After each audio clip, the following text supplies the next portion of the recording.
भागवत पुराण दशम स्कंद 87वां अध्याय वेद स्तुति। भागवत पुराण दशम स्कंद 87वां अध्याय वेद स्तुति।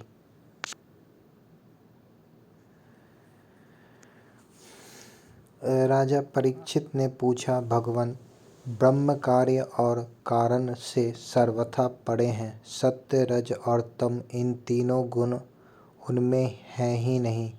मन और वाणी से संकेत रूप में भी उनका निर्देश नहीं किया जा सकता। दूसरी ओर समस्त श्रुतियों का विषय गुण ही है। वे जिस विषय का वर्णन करती हैं उसके गुण जाति, क्रिया अथवा रूढ़ि का ही निर्देश करती हैं। ऐसी स्थिति में श्रुतियाँ निर्गुण ब्रह्म का प्रतिपादन किस प्रकार करती हैं, क्योंकि निर्गुण वस्तु का स्वरूप तो उनकी पहुँच के परे है। श्री सुखदेव जी कहते हैं, परीक्षित, भगवान सर्वशक्तिमान और गुणों के निधान हैं। श्रुतियाँ स्पष्टतः सगुण का ही निरूपण करती हैं, परंतु विचार करने पर उनका तात्पर्य निर्गुण ही निकलता है। विचार करने के लिए ही भगवान ने जीवों के लिए बुद्धि, इंद्रिय, मन और प्राणों की सृष्टि की है। इनके द्वारा वे स्वेच्छा से अर्थ, काम, धर्म अथवा मोक्ष का अर्जन कर सकते हैं। प्राणों के द्वारा जीवन धारण, श्रवण आदि, इंद्रियों के द्वारा महावाक्य आदि का श्रवण, मन के द्वारा मनन और बुद्धि के द्वारा निश्चय करने पर श्रुतियों के तात्पर्य निर्गुण स्वरूप का साक्षात्कार हो सकता है। इसलिए श्रुतियाँ सगुण का प्रतिपादन करने पर भी वस्तुतः निर्गुण परक है। ब्रह्म का प्रतिपादन करने वाली उपनिषद का यही स्वरूप है। इसे पूर्वजों के भी पूर्वज सनकादि ऋषियों ने आत्मनिश्चय के द्वारा धारण किया है। जो भी मनुष्य इसे श्रद्धापूर्वक धारण करता है, वह बंधन के कारण समस्त उपाधियों, अनात्म भावों से मुक्त होकर अपने परम कल्याण स्वरूप परमात्मा को प्राप्त हो जाता है। इस विषय में मैं तुम्हें एक गाथा सुनाता हूँ। उस गाथा के साथ स्वयं भगवान नारायण का संबंध है। इस विषय में मैं तुम्हें एक गाथा सुनाता हूँ। उस गाथा के साथ स्वयं भगवान नारायण का संबंध है। वह गाथा देवर्षि नारद और ऋषि श्रेष्ठ नारायण का संवाद है। एक समय की बात है, भगवान के प्यारे भक्त देवर्षि नारद जी विभिन्न लोकों में विचरण करते हुए सनातन ऋषि भगवान नारायण का दर्शन करने के लिए बद्रिकाश्रम गए। भगवान नारायण मनुष्यों के अभ्युदय, लौकिक कल्याण और परम निःश्रेयस भगवत स्वरूप अथवा मोक्ष की प्राप्ति के लिए इस भारतवर्ष में कल्प के प्रारंभ से ही धर्म, ज्ञान और संयम के साथ महान तपस्या कर रहे हैं। परीक्षित, एक दिन वे कलाप ग्रामवासी सिद्ध ऋषियों के बीच में बैठे हुए थे। उस समय नारद जी ने उन्हें प्रणाम करके बड़े नम्रता से यही प्रश्न पूछा जो तुम मुझसे पूछ रहे हो। भगवान नारायण ने ऋषियों की उस बड़ी सभा में नारद जी को उनके प्रश्न का उत्तर दिया और वह कथा सुनाई जो पूर्वकालीन जनलोक निवासियों में परस्पर वेदों के तात्पर्य और ब्रह्म के स्वरूप के संबंध में विचार करते समय कही गई थी। भगवान नारायण ने कहा, नारद जी, प्राचीन काल की बात है। एक बार जनलोक में वहाँ रहने वाले ब्रह्मा के मानस पुत्र नैष्ठिक ब्रह्मचारी सनक, सनंदन, सनातन आदि परमर्षियों का ब्रह्म सत्र, ब्रह्म विषयक विचार या प्रवचन हुआ था। उस समय तुम मेरी श्वेत द्वीपाधिपति अनिरुद्ध मूर्ति का दर्शन करने के लिए श्वेत द्वीप चले गए थे। उस समय वहाँ उस ब्रह्मा के संबंध में बड़ी ही सुंदर चर्चा हुई थी, जिसके विषय में श्रुतियाँ भी मौन धारण कर लेती हैं, स्पष्ट वर्णन न करके तात्पर्य रूप से लक्षित कराती हुई उसी में सो जाती हैं।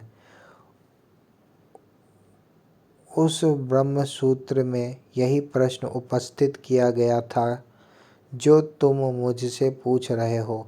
सनक, सनंदन, सनातन, सनत कुमार ये चारों भाई शास्त्रीय ज्ञान, तपस्या और शील स्वभाव में समान हैं। उन लोगों की दृष्टि में शत्रु, मित्र और उदासीन एक से हैं। फिर भी उन्होंने अपने में से सनंदन को तो वक्ता बना लिया और शेष भाई सुनने के इच्छुक बनकर बैठ गए। सनंदन जी ने कहा, जिस प्रकार प्रातः काल होने पर सोते हुए सम्राट को जगाने के लिए अनुजीवी वंदीजन उनके पास आते हैं और सम्राट के पराक्रम तथा सुयश का गान करके उसे जगाते हैं, वैसे ही जब परमात्मा अपने बनाए हुए संपूर्ण जगत को अपने में लीन करके अपनी शक्तियों के सहित सोए रहते हैं, तब प्रलय के अंत में श्रुतियाँ उनका प्रतिपादन करने वाले वचनों से उन्हें इस प्रकार जगाती है। श्रुतियाँ कहती है, अजीत आप ही सर्वश्रेष्ठ हैं, आप पर कोई विजय नहीं प्राप्त कर सकता, आपकी जय हो, जय हो। प्रभु, आप स्वभाव से ही समस्त ऐश्वर्यों से पूर्ण हैं, इसलिए चराचर प्राणियों को फंसाने वाली माया का नाश कर दीजिए। प्रभु, इस गुणमयी माया ने दोष के लिए जीवों के आनंदी में सहज स्वरूप का आच्छादन करके उन्हें बंधन में डालने के लिए ही सत्वादि गुणों को ग्रहण किया है। जगत में जितनी भी साधना, ज्ञान, क्रिया आदि शक्तियाँ हैं, उन सबको जगाने वाले आप ही हैं। इसलिए आपके मिटाए बिना यह माया मिट नहीं सकती। इस विषय में यदि प्रमाण पूछा जाए तो आपकी श्वासभूता श्रुतियाँ ही हम ही प्रमाण हैं। यद्यपि हम आपका स्वरूपतः वर्णन करने में असमर्थ हैं, परंतु जब कभी आप माया के द्वारा जगत की सृष्टि करके सगुण हो जाते हैं या उसको निषेध करके स्वरूप स्थिति की लीला करते हैं अथवा अपना सच्चिदानंद स्वरूप श्री विग्रह प्रकट करके क्रीड़ा करते हैं, तभी हम यत्किंचित आपका वर्णन करने में समर्थ होते हैं।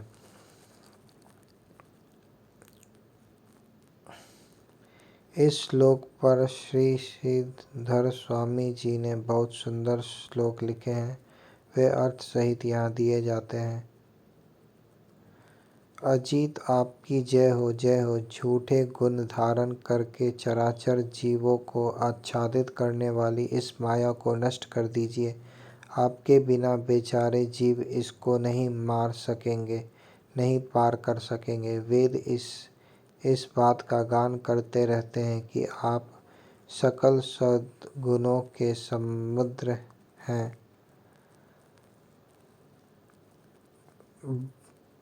ब्रह्मा, अग्नि, सूर्य, इंद्र आदि देवता तथा यह संपूर्ण जगत प्रतीत होने पर भी आपसे पृथक नहीं है। इसलिए अनेक देवताओं का प्रतिपादन करने वाले वेद मंत्र उन देवताओं के नाम से पृथक पृथक आपकी ही विभिन्न मूर्तियों का वर्णन करते हैं। वस्तुतः आप अजन्मा हैं, उन मूर्तियों के रूप में भी आपका जन्म नहीं होता।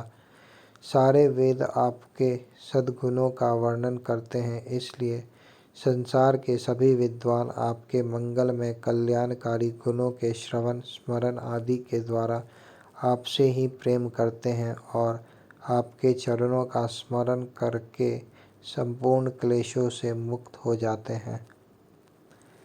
इसमें संदेह नहीं कि हमारे द्वारा इंद्र, वरुण आदि देवताओं का भी वर्णन किया जाता है, परंतु हमारे श्रुतियों के सारे मंत्र अथवा सभी मंत्र दृष्टा ऋषि प्रतीत होने वाले इस संपूर्ण जगत को ब्रह्म स्वरूप ही अनुभव करते हैं, क्योंकि जिस समय यह सारा जगत नहीं रहता उस समय भी आप बच रहते हैं। जैसे घट, शराव, मिट्टी का प्याला, कसोरा आदि सभी विकार मिट्टी से ही उत्पन्न और उसी में लीन होते हैं, उसी प्रकार संपूर्ण जगत की उत्पत्ति और प्रलय आप में ही होती है। तब क्या आप पृथ्वी के समान विकारी हैं? नहीं नहीं, आप तो एक रस निर्विकार हैं। इसी से तो यह जगत आप में उत्पन्न नहीं प्रतीत है। इसलिए जैसे घट, शराव आदि का वर्णन भी मिट्टी का ही वर्णन है, वैसे ही इंद्र, वरुण आदि देवताओं का वर्णन भी आपका ही वर्णन है। यही कारण है कि विचारशील ऋषि मन से जो कुछ सोचा जाता है और वाणी से जो कुछ कहा जाता है उसे आप में ही स्थित आपका ही स्वरूप देखते हैं।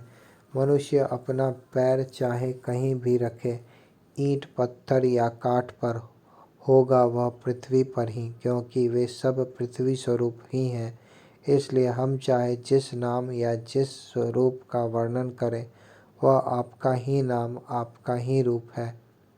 भगवान, लोग सत्व, रज, तम इन 3 गुणों की माया से बने हुए अच्छे बुरे भावों या अच्छी बुरी क्रियाओं में उलझ जाया करते हैं, परंतु आप तो उस माया नटी के स्वामी, उसको नचाने वाले हैं। इसलिए विचारशील पुरुष आपकी लीला कथा के अमृत सागर में गोते लगाते रहते हैं और इस प्रकार अपने सारे पाप ताप को धो बहा देते हैं। क्यों न हो, आपकी लीला कथा सभी जीवों के मायामल को नष्ट करने वाली जो है। पुरुषोत्तम जिस महापुरुषों ने आत्मज्ञान के द्वारा अंतःकरण के राग, द्वेष आदि और शरीर के कालकृत जरा, मरण आदि दोष मिटा दिए हैं और निरंतर आपके उस स्वरूप की अनुभूति में मग्न रहते हैं जो अखंड आनंद स्वरूप हैं, उन्होंने आप अपने पाप तापों को सदा के लिए शांत भस्म कर दिया है। इसके विषय में तो कहना ही क्या है। भगवान, प्राणधारियों के जीवन की सफलता इसी में है कि वे आपका भजन सेवन करें, आपकी आज्ञा का पालन करें। यदि वे ऐसा नहीं करते तो उनका जीवन व्यर्थ है और उनके शरीर में श्वास का चलना ठीक वैसा ही है जैसा लुहार की धौंकनी में हवा का आना जाना। महत्तत्व, अहंकार आदि ने आपके अनुग्रह से आपके उनमें प्रवेश करने पर ही इस ब्रह्मांड की सृष्टि की है। अन्नमय, प्राणमय, मनोमय, विज्ञानमय और आनंदमय इन 5 कोशों में पुरुष रूप से रहने वाले, उनमें मैं की स्फूर्ति करने वाले भी आप ही हैं। आपके ही अस्तित्व से उन कोशों के अस्तित्व का अनुभव होता है और उनके न रहने पर भी अंतिम अवधि रूप से आप विराजमान रहते हैं। इस प्रकार सब में अन्वित और सबकी अवधि होने पर भी आप असंग ही हैं, क्योंकि वास्तव में जो कुछ वृत्तियों के द्वारा अस्ति अथवा नास्ति के रूप में अनुभव होता है, उन समस्त कार्य कारणों से आप परे हैं।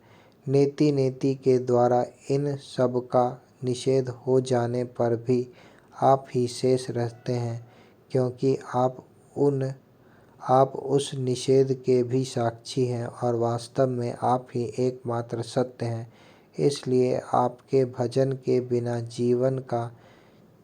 जीव का जीवन व्यर्थ ही है, क्योंकि वह इस महान सत्य से वंचित है।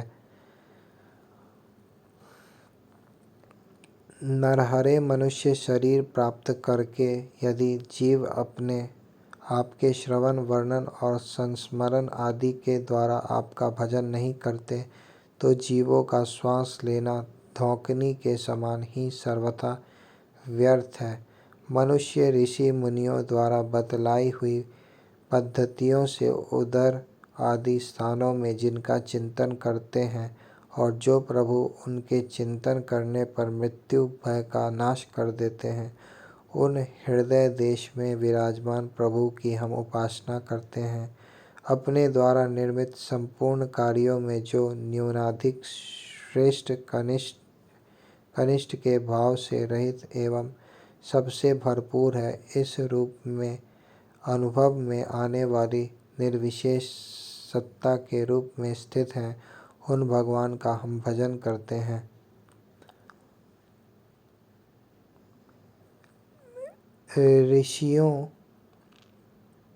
ऋषियों ने आपकी प्राप्ति के लिए अनेकों मार्ग माने हैं। उनमें जो स्थूल दृष्टि वाले हैं वे मणिपूरक चक्र में अग्नि रूप से आपकी उपासना करते हैं।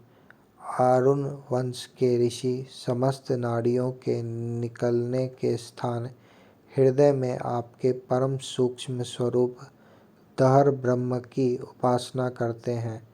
प्रभु हृदय से ही आपको प्राप्त करने का श्रेष्ठ मार्ग सुषुम्ना नाड़ी ब्रह्मरंध्र तक गई हुई है। जो पुरुष उस ज्योतिर्मय मार्ग को प्राप्त कर लेता है और उससे ऊपर की ओर बढ़ता है, वह फिर जन्म मृत्यु के चक्कर में नहीं पड़ता। भगवान आपने ही देवता, मनुष्य और पशु पक्षी आदि योनियां बनाई हैं। सदा सर्वत्र सब रूपों में आप ही हैं। इसलिए कारण रूप से प्रवेश न करने पर भी आप ऐसे जान पड़ते हैं मानो उनमें प्रविष्ट हुए हों। साथ ही विभिन्न आकृतियों का अनुकरण करके कहीं उत्तम तो कहीं अधम रूप से प्रतीत होते हैं। जैसे आग छोटी बड़ी लकड़ियों और कर्मों के अनुसार प्रचुर अथवा अल्प परिणाम में या उत्तम अधम रूप में प्रतीत होती है। इसलिए संत पुरुष लौकिक पारलौकिक कर्मों की दुकानदारी से उनके फलों से विरक्त हो जाते हैं और अपनी निर्मल बुद्धि से सत्य असत्य आत्मा अनात्मा को पहचान कर जगत के झूठे रूपों में नहीं फंसते। अपने सर्वत्र एक रस समभाव से स्थित सत्य स्वरूप का साक्षात्कार करते हैं। प्रभु जीव जिन शरीरों में रहते हैं वे उनके कर्म के द्वारा निर्मित होते हैं और वास्तव में उन शरीरों के कार्य कारण रूप आवरणों से वह रहित हैं, क्योंकि वस्तुतः उन आवरणों की सत्ता ही नहीं है। तत्वज्ञानी पुरुष ऐसा कहते हैं कि समस्त शक्तियों को धारण करने वाले आपका ही वह स्वरूप है। स्वरूप होने के कारण अंश न होने पर भी उसे अंश कहते हैं और निर्मित न होने पर भी निर्मित कहते हैं। इसी से बुद्धिमान पुरुष जीव के वास्तविक स्वरूप पर विचार करके परम विश्वास के साथ आपके चरण कमलों की उपासना करते हैं, क्योंकि आपके चरण ही समस्त वैदिक कर्मों के समर्पण स्थान और मोक्ष रूप हैं। मेरे परमानंद स्वरूप स्वामी, मैं आपका अंश हूँ। अपने चरणों की सेवा का आदेश देकर अपनी माया के द्वारा निर्मित मेरे बंधनों को निवृत्त कर दो।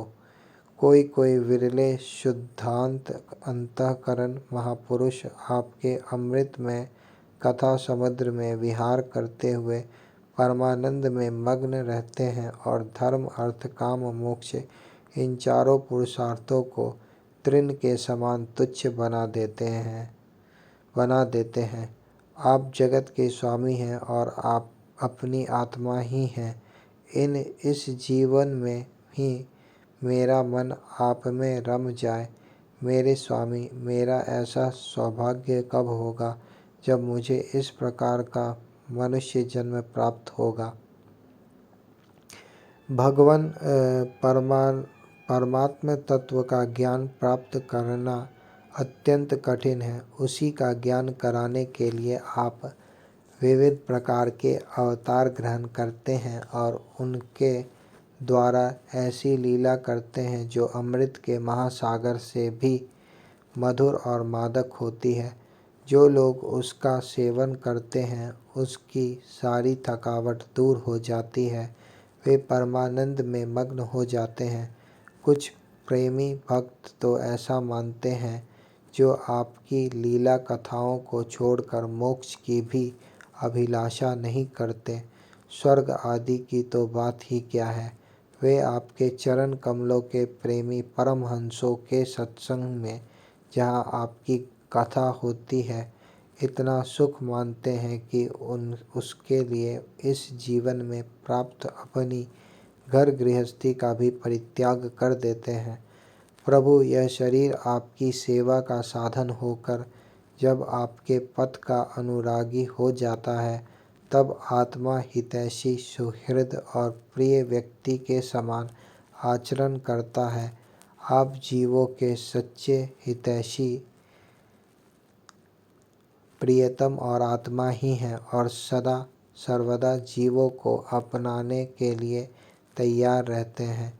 इतनी सुगमता होने पर तथा अनुकूल मानव शरीर को पाकर भी लोग सख्य भाव आदि के द्वारा आपकी उपासना नहीं करते, आप में नहीं रमते, बल्कि इस विनाशी और असत शरीर तथा उसके संबंधियों में ही रम जाते हैं, उन्हीं की उपासना करने लगते हैं और इस प्रकार अपने आत्मा का हनन करते हैं, उसे अधोगति में पहुँचाते हैं। भला यह कितने कष्ट की बात है। इसका फल यह होता है कि उसकी सारी वृत्तियाँ, सारे वासनाएं शरीर आदि में ही लग जाती हैं और फिर उनके अनुसार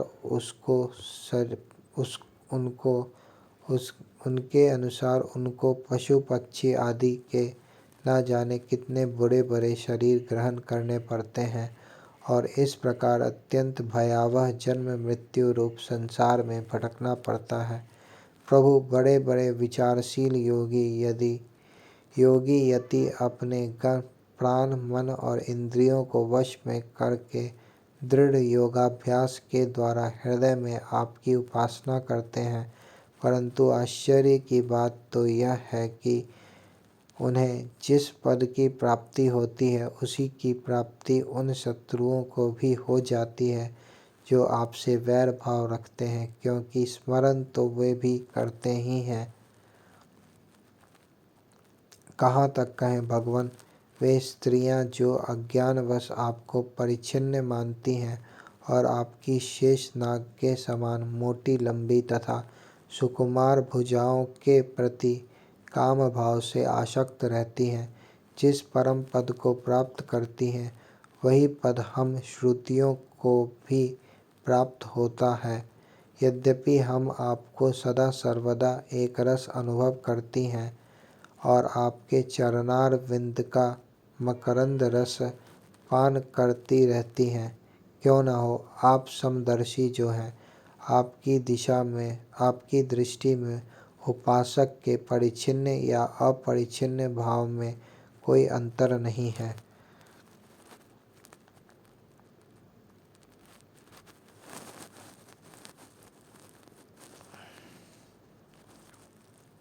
भगवान, आप अनादि और अनंत हैं। जिसका जन्म और मृत्यु काल से सीमित है, वह भला आपको कैसे जान सकता है। स्वयं ब्रह्मा जी, निवृत्ति परायण सनकादि तथा प्रवृत्ति परायण मरीचि आदि भी बहुत पीछे आपसे ही उत्पन्न हुए हैं। जिस समय आप सबको समेट कर सो जाते हैं, उस समय ऐसा कोई साधन नहीं रह जाता जिससे उनके साथ ही सोया हुआ जीव आपको जान सके, क्योंकि उस समय ना तो आकाश आदि स्थूल जगत रहता है और ना तो महत तत्व आदि सूक्ष्म जगत। इन दोनों से बने हुए शरीर और उनके निमित्त क्षण मुहूर्त आदि काल के अंग भी नहीं रहते। उस समय कुछ भी नहीं रहता, यहाँ तक कि शास्त्र भी आप में ही समा जाते हैं। ऐसी अवस्था में आपको जानने की चेष्टा न करके आपका भजन करना ही सर्वोत्तम मार्ग है। प्रभु, कुछ देव आपके चरणों का प्रेम पूर्वक स्मरण अत्यंत दुर्लभ है। चाहे जैसे कहें, जैसे कैसे भी हो नृसिंह, मुझे तो आपके चरणों का स्मरण दिन रात बना रहे। अनंत कहाँ बुद्धि आदि परिच्छिन्न उपाधियों से भीड़ा हुआ मैं, और कहाँ आपका मन वाणी आदि के अगोचर स्वरूप। आपका ज्ञान तो बहुत ही कठिन है, इसलिए दीन बंधु दया सिंधु नरहरि देव, मुझे तो आपकी भक्ति ही दीजिए। अनंत महिमाशाली प्रभु, जो मंदमती पुरुष झूठे तर्कों के द्वारा प्रेरित अत्यंत कर्कश वाद विवाद के घोर अंधकार में भटक रहे हैं, उनके लिए आपके ज्ञान का मार्ग स्पष्ट सुलझा संभव नहीं है। इसलिए मेरे जीवन में ऐसा सौभाग्य की घड़ी कब आवेगी कि मैं श्रीमद्भाव वामन त्रिलोचन श्री शंकर श्रीपते गोविंद मधुपते इस प्रकार आपका आनंद में भरकर पुकारता हुआ मुक्त हो जाऊंगा। यह जगत आप में अपने स्वरूप, नाम और आकृति के रूप में असत है, फिर भी जिस अधिष्ठान सत्ता की सत्यता से यह सत्य जान पड़ता है, तथा जो इस असत्य प्रपंच में सत्य के रूप में सदा प्रकाशमान रहता है, उस भगवान का हम भजन करते हैं।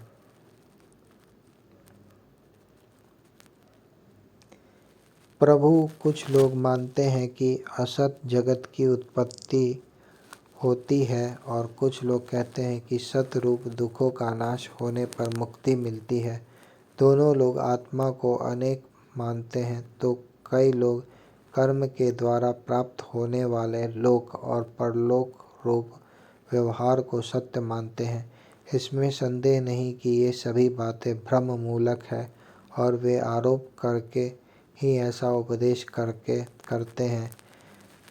पुरुष त्रिगुणमय है, इस प्रकार का भेदभाव केवल अज्ञान से ही होता है, और आप अज्ञान से सर्वथा परे हैं। इसलिए ज्ञान स्वरूप आप में किसी प्रकार का भेदभाव नहीं है। यह त्रिगुणात्मक जगत मन की कल्पना मात्र है। केवल यही नहीं, परमात्मा और जगत से पृथक प्रतीत होने वाला पुरुष भी कल्पना मात्र ही है। इस प्रकार वास्तव में असत होने पर भी आपने अपने सत्य अधिष्ठान, आपकी सत्ता के कारण यह सत्य सा प्रतीत हो रहा है। इसलिए भोक्ता भोग्य और दोनों के संबंधों को सिद्ध करने वाली इंद्रियां आदि जितना भी जगत है, सबको आत्मज्ञानी पुरुष आत्म रूप से सत्य ही मानते हैं। सोने से बने हुए कड़े कुंडल आदि स्वर्ण रूप ही तो हैं, इसलिए उनको इस रूप में जानने वाला पुरुष उन्हें छोड़ता नहीं। वह समझता है कि यह भी सोना है। इसी प्रकार यह जगत आत्मा में ही कल्पित आत्मा से ही व्याप्त है, इसलिए आत्मज्ञानी पुरुष इसे आत्म रूप से ही मानते हैं। भगवान, जो लोग यह समझते हैं कि आप समस्त प्राणियों और पदार्थों के अधिष्ठान हैं, सबके आधार हैं, और सर्वात्म भाव से आपका भजन सेवन करते हैं, वे मृत्यु को तुच्छ समझकर उसके सिर पर लात मारते हैं, अर्थात उस पर विजय प्राप्त कर लेते हैं। जो लोग आपसे विमुख हैं, वे चाहे जितने बड़े विद्वान हो, उन्हें आप कर्मों का प्रतिपादन करने वाली श्रुतियों से पशुओं के समान बांध लेते हैं। इसके विपरीत जिन्होंने आपके साथ प्रेम का संबंध जोड़ रखा है, वे न केवल अपने को बल्कि दूसरे को भी पवित्र कर देते हैं। जगत के बंधन से छुड़ा देते हैं। ऐसा सौभाग्य भला आपसे विमुख लोगों को कैसे प्राप्त हो सकता है।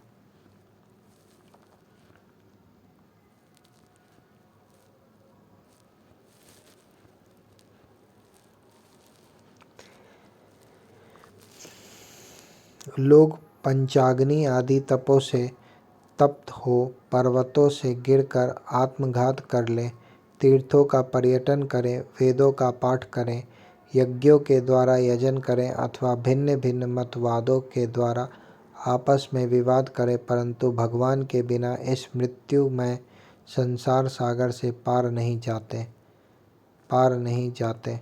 जो प्रभु इंद्रिया रहित होने पर भी समस्त ब्रह्म और आंतरिक इंद्रियों की शक्तियों को धारण करता है और सर्वज्ञ एवं सर्व करता है, उसे सबके सेवनीय प्रभु को मैं नमस्कार करता हूँ। नृसिंह, आपके सृष्टि संकल्प से क्षुब्ध होकर माया ने कर्मों को जगत कर दिया है। उन्हीं के कारण हम लोगों का जन्म हुआ और अब आवागमन के चक्कर में भटक कर हम दुखी हो रहे हैं। पिताजी, आप हमारी रक्षा कीजिए। प्रभु, आप मन, बुद्धि और इंद्रिय आदि कारणों से, चिंतन, कर्म आदि के साधनों से सर्वथा रहित हैं, फिर भी आप समस्त अंतःकरण और ब्रह्म कारणों की शक्तियों से सदा सर्वदा संपन्न हैं। आप स्वतः सिद्ध ज्ञानवान स्वयं प्रकाश हैं, अतः कोई काम करने के लिए आपको इंद्रियों की आवश्यकता नहीं है।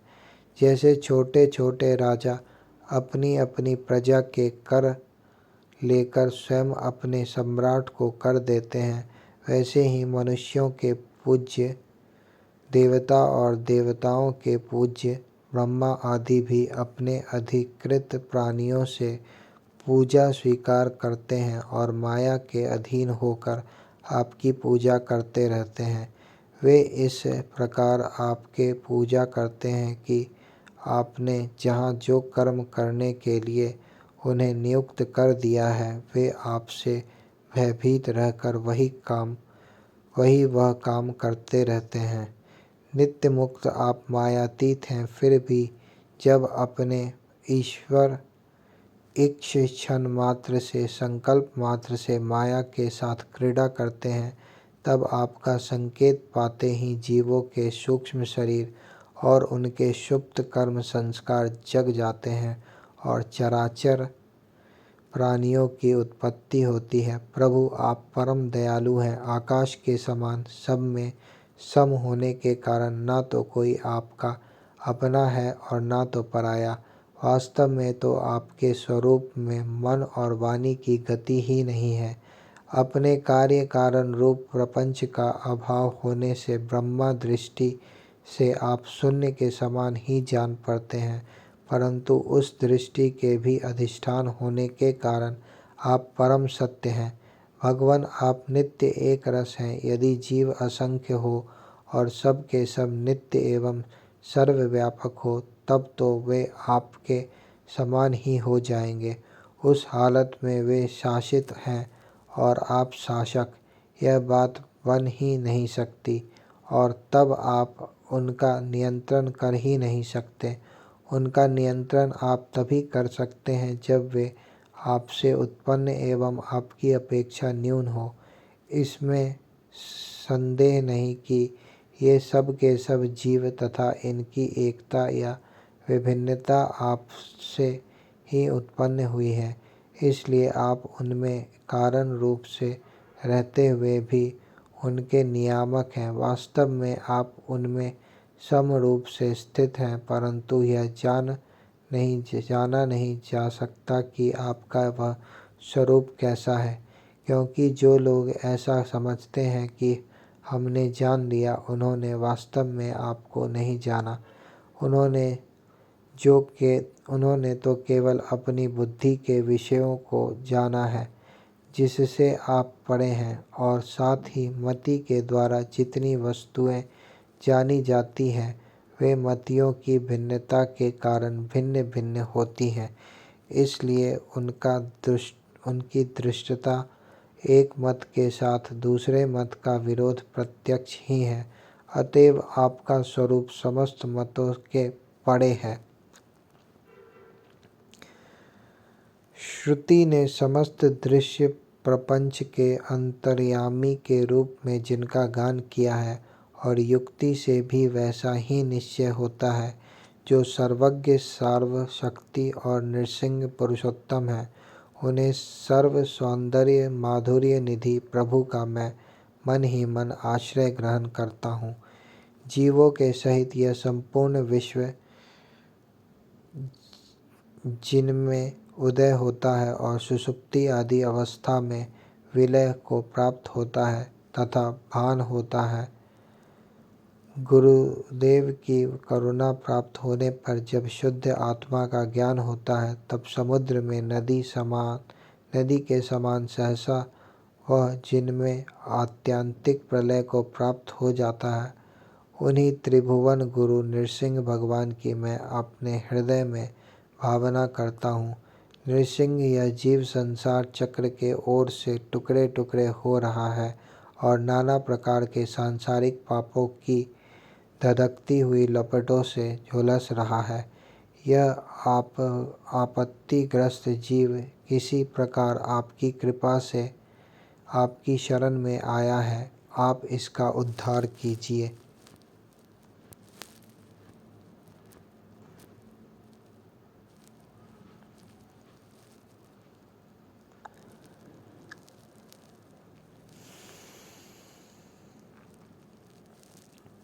स्वामिन, जीव आपसे उत्पन्न होता है, यह कहने का ऐसा अर्थ नहीं है कि आप परिणाम के द्वारा जीव बनते हैं। सिद्धांत तो यह है कि प्रकृति और पुरुष दोनों ही अजन्मा है, अर्थात उनका वास्तविक स्वरूप जो आप हैं, कभी मृत्यु के अंदर उतरता नहीं, जन्म नहीं लेता। तब प्राणियों का जन्म कैसे होता है? अज्ञान के कारण प्रकृति को पुरुष और पुरुष को प्रकृति समझ लेने से, एक का दूसरे के साथ संयोग हो जाने से। जैसे बुलबुला नाम की कोई स्वतंत्र वस्तु नहीं है, परंतु उपादान कारण जल और निमित्त कारण वायु के संयोग से उसकी सृष्टि हो जाती है। प्रकृति में पुरुष और पुरुष में प्रकृति का अध्यास, एक में दूसरे की कल्पना हो जाने के कारण ही जीवों के विविध नाम और गुण रख लिए जाते हैं।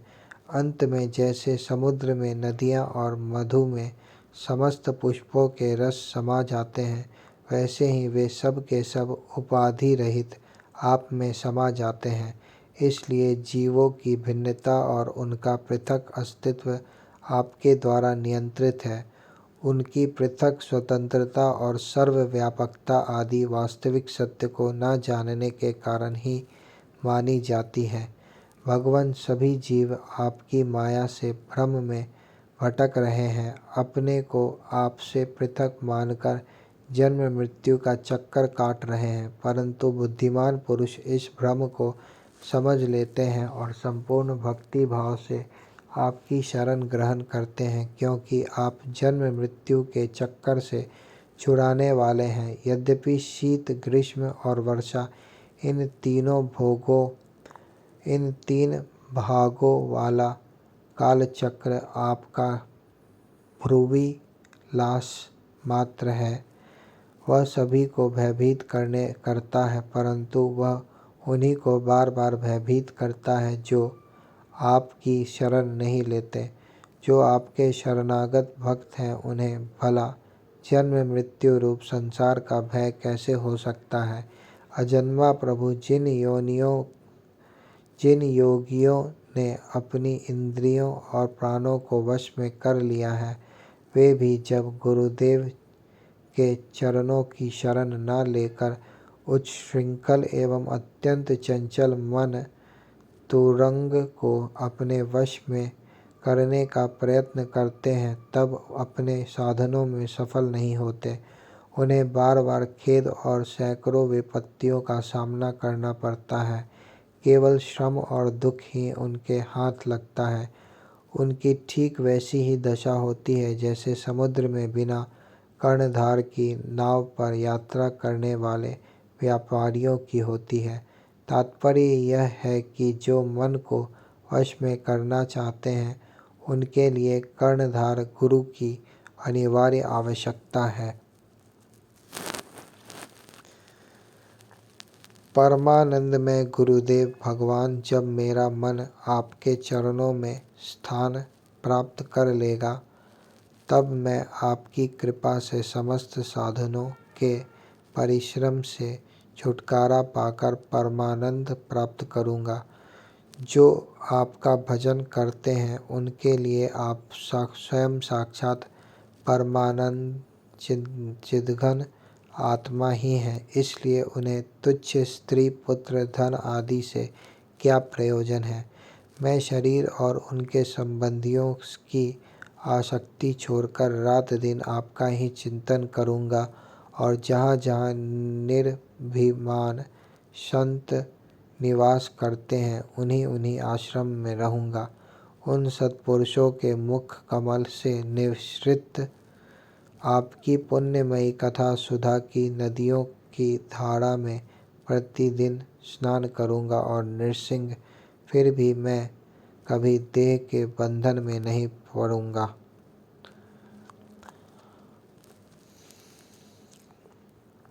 भगवान, आप अखंड आनंद स्वरूप और शरणागतों के आत्मा हैं। आपके रहते स्वजन पुत्र देह स्त्री धन महल पृथ्वी प्राण और रथ आदि से क्या प्रयोजन है।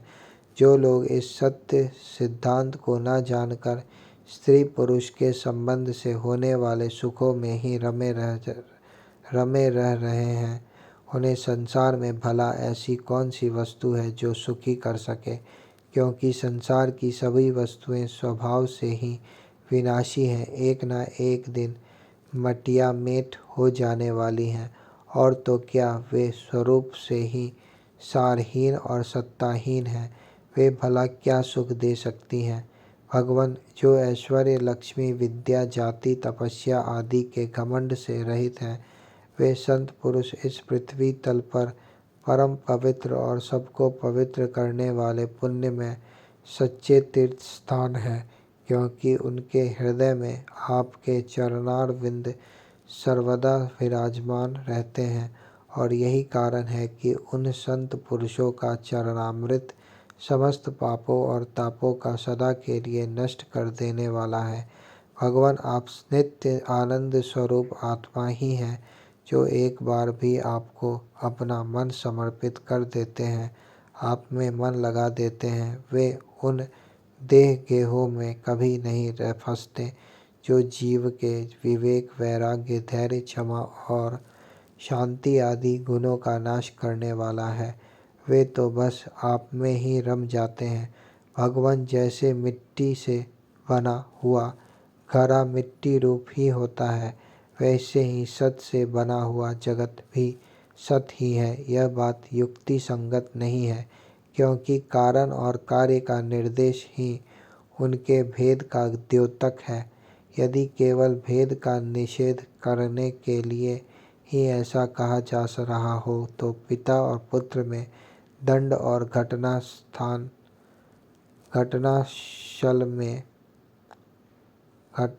घटनाशक में कार्य कारण भाव होने पर भी वे एक दूसरे से भिन्न हैं। इस प्रकार कार्य कारण की एकता सर्वत्र एक सी नहीं देखी जाती। यदि कारण शब्द से निमित्त कारण न लेकर केवल उपादान कारण लिया जाए, जैसे कुंडल का सोना, तो भी कहीं कहीं कार्य की असत्यता प्रमाणित होती है। जैसे रस्सी में सांप, यहाँ उपादान कारण के सत्य होने पर भी उसका कार्य सर्प सर्वथा असत्य है। यदि यह कहा जाए कि प्रतीत होने वाले सर्प का उपादान कारण केवल रस्सी नहीं है, उसके साथ अविद्या का भ्रम का मेल भी है, तो यह समझना चाहिए कि अविद्या और सत वस्तु के संयोग से ही इस जगत की उत्पत्ति हुई है। इसलिए जैसे रस्सी में प्रतीत होने वाला सर्प मिथ्या है, वैसे ही सत वस्तु में अविद्या के संयोग से प्रतीत होने वाला नाम रूपात्मक जगत भी मिथ्या है। यदि केवल व्यवहार की सिद्धि के लिए ही जगत की सत्ता अभिष्ट हो तो उसमें कोई आपत्ति नहीं।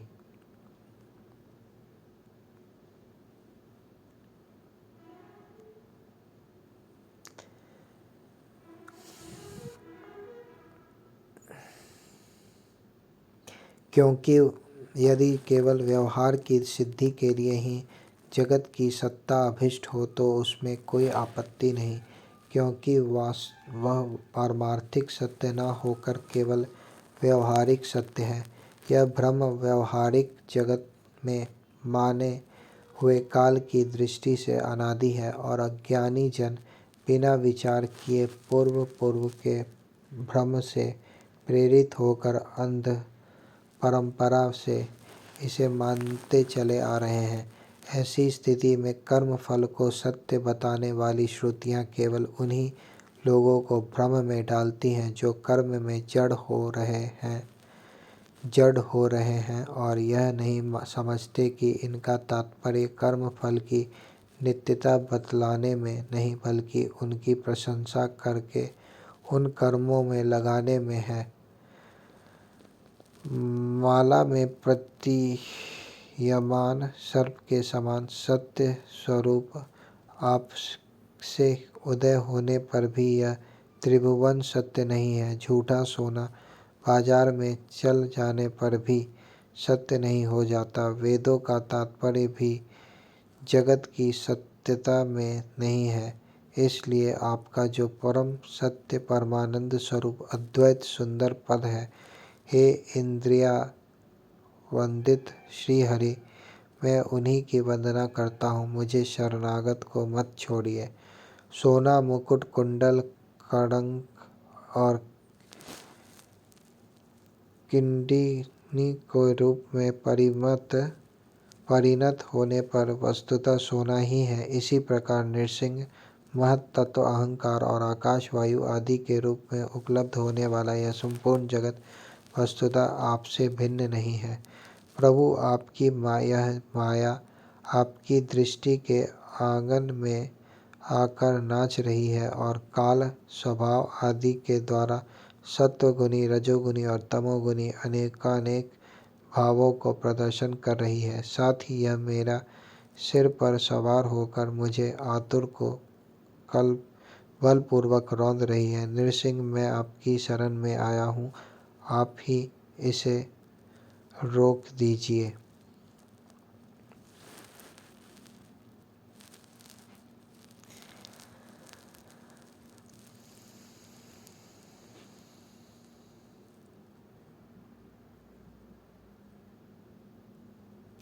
भगवान, वास्तविक बात तो यह है कि यह जगत उत्पत्ति के पहले नहीं था और प्रलय के बाद नहीं रहेगा।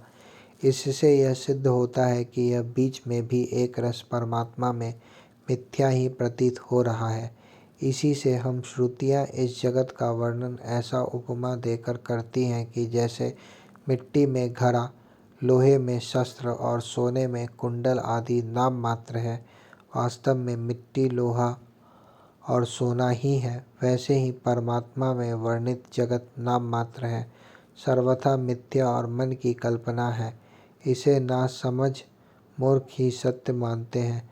भगवान, जब जीव माया से मोहित होकर अविद्या को अपना लेता है, उस समय उसके स्वरूप भूत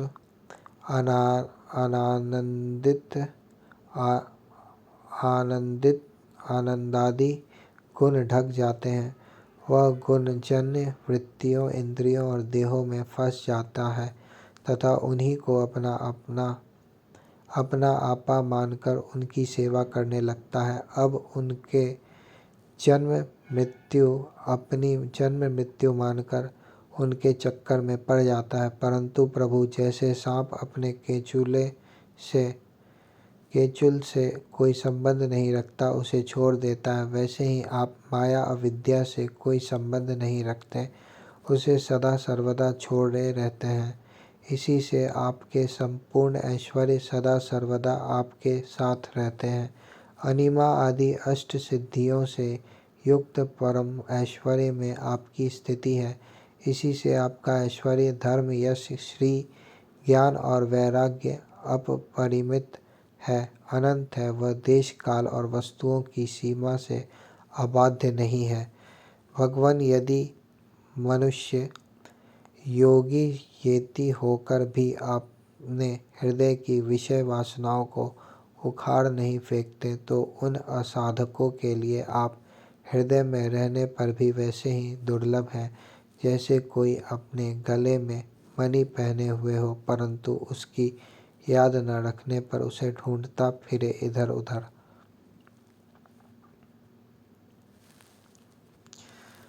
जो साधक आप अपनी इंद्रियों को तृप्त करने में ही लगे रहते हैं,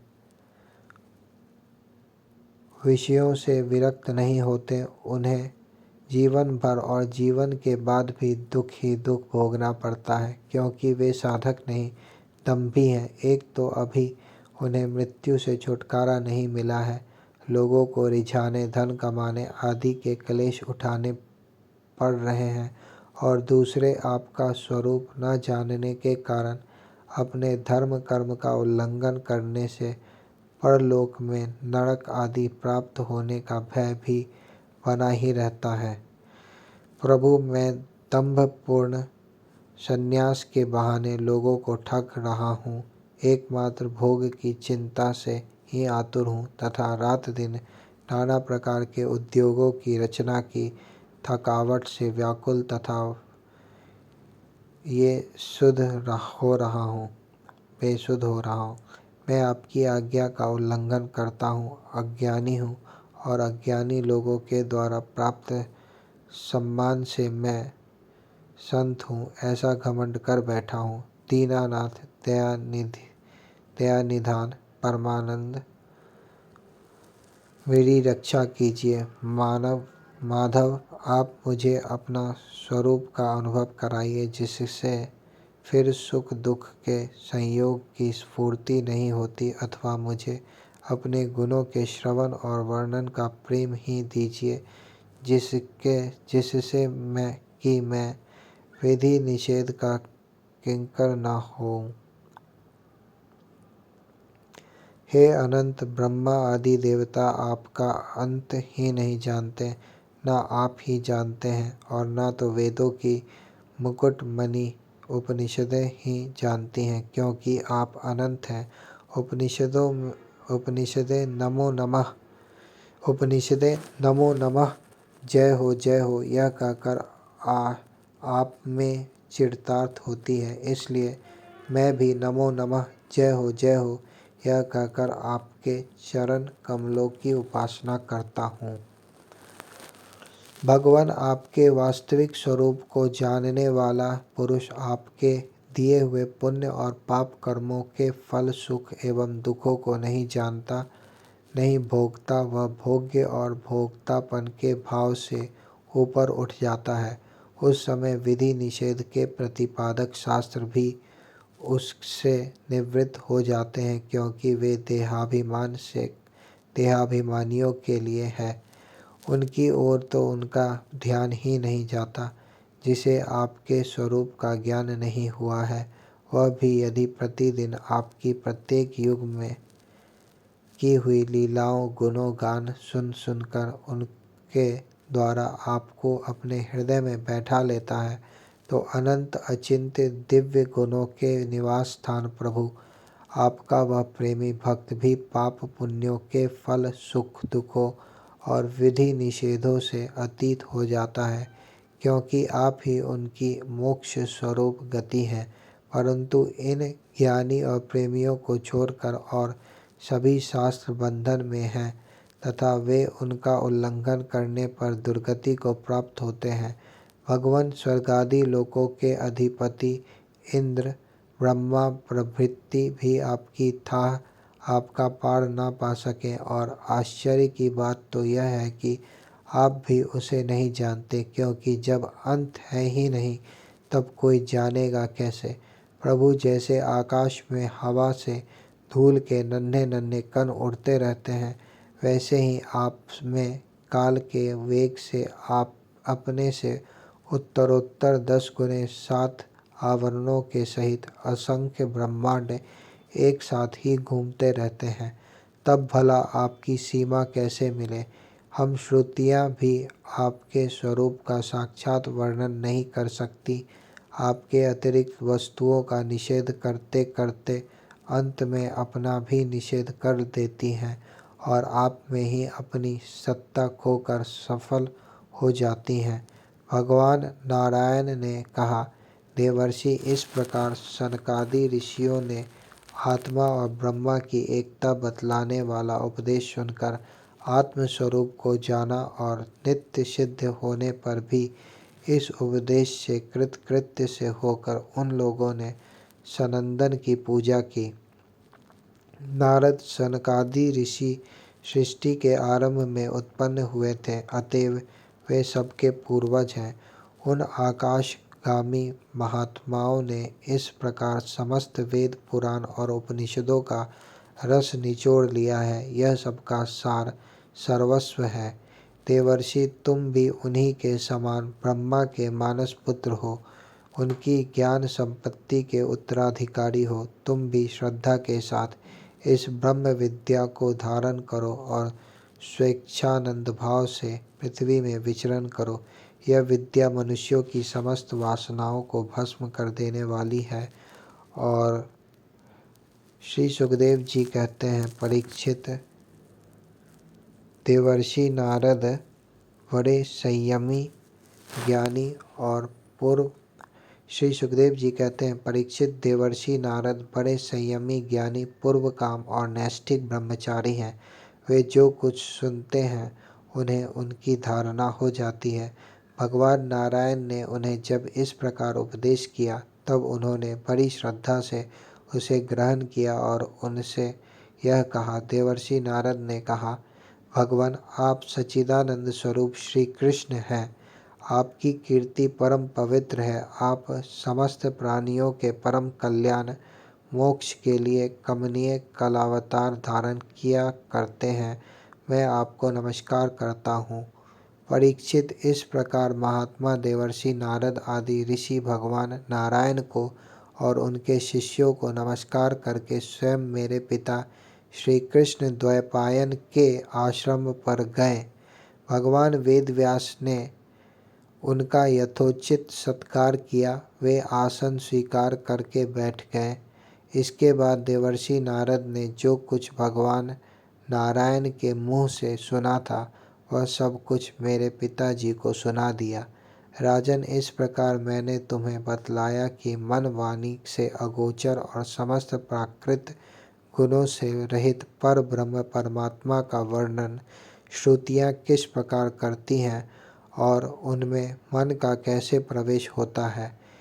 यही तो तुम्हारा प्रश्न था। परीक्षित, भगवान ही इस विश्व का संकल्प करते हैं तथा उसके आदि मध्य और अंत में स्थित रहते हैं।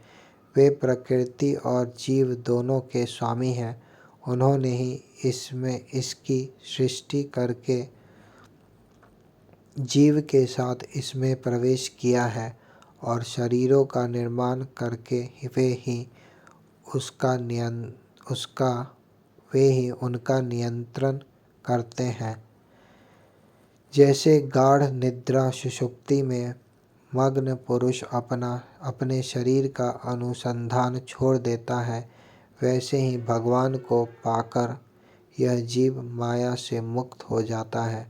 भगवान ऐसी विशुद्ध केवल चिन्ह मात्र तत्व हैं कि उनमें जगत के कारण माया अथवा प्रकृति का रत्ती भर भी अस्तित्व नहीं है। वे ही वास्तव में अभय स्थान है। उनका चिंतन निरंतर करते रहना चाहिए। भगवान ऐसी विशुद्ध केवल चिन्ह मात्र तत्व हैं कि उनमें जगत के कारण माया अथवा प्रकृति का रत्ती भर भी अस्तित्व नहीं है, वे ही वास्तव में अभय स्थान है। उनका चिंतन निरंतर करते रहना चाहिए।